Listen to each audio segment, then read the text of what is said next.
24 घंटा मेडिकल चालू करने का ऑर्डर जारी क्यों किया गया?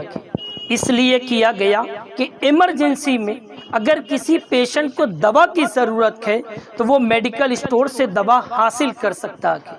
अफसोस, 1000 अफसोस, आज मैं बड़ी जिम्मेदारी के साथ ये वीडियो बना रखा हूँ कि इमरजेंसी के अंदर अगर पेशेंट हॉस्पिटल के अंदर जाता है तो हॉस्पिटल वाले पेशेंट को नहीं लेते थे। मैं तमाम हॉस्पिटल वालों की यहाँ बात नहीं कर रखा हूँ। पेशेंट इमरजेंसी में कभी एक हॉस्पिटल से दूसरे हॉस्पिटल कई घंटा वो घूमता रहता है। उसके बाद मरीज की तड़प तड़प के कभी एम्बुलेंस के अंदर, कभी रिक्शे के अंदर, कभी दरवाजे की दहलीज पर वो तड़प तड़प के दम तोड़ देता है। सवाल ये पैदा होता है कि इन मौत का जिम्मेदार कौन है? हॉस्पिटल इमरजेंसी के अंदर रिटर्न करने वालों, अगर यही तुम्हारा बाप, तुम्हारी माँ, तुम्हारी बेटी अगर को रिटर्न किया जाता तो तुम्हारे ऊपर क्या बीतती? पूछो अपने ज़मीर से, सवाल करो तुम्हारे ज़मीर से।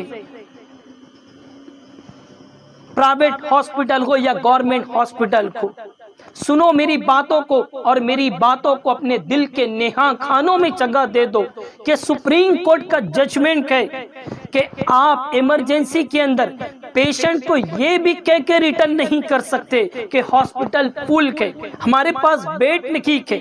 सुप्रीम कोर्ट ने कहा कि अगर बेड नहीं है, ट्रॉली के जरिए इंतजाम किया जाए, अरेंज किया जाए। ट्रॉली नहीं है, जमीन के जरिए अरेंज किया जाए, लेकिन आप पेशेंट को रिटर्न नहीं कर सकते के।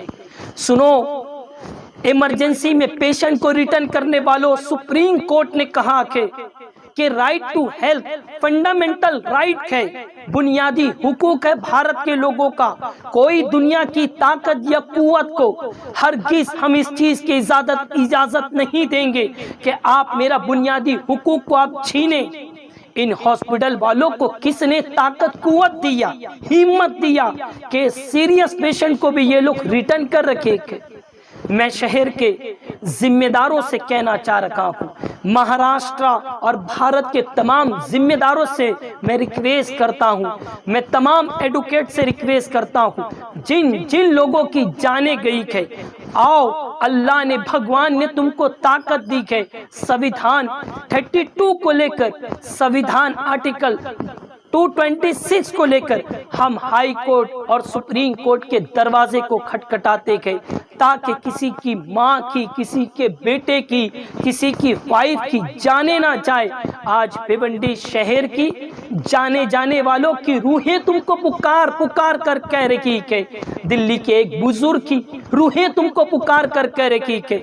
सीरियस पेशेंट हॉस्पिटल वालों ने नहीं लिया।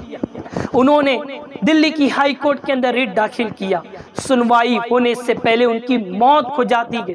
उनकी रूहें तमाम भारत के लोगों को पुकार कर कह रही है, आओ मेरे इंसाफ के लिए आवाजें बुलंद करो। आओ हम एक मुहिम चलाते हैं कि जो भी हॉस्पिटल वाला अगर सीरियस पेशेंट को नहीं लेगा, हम उसके खिलाफ आईन के दायरे में रहकर हम रिट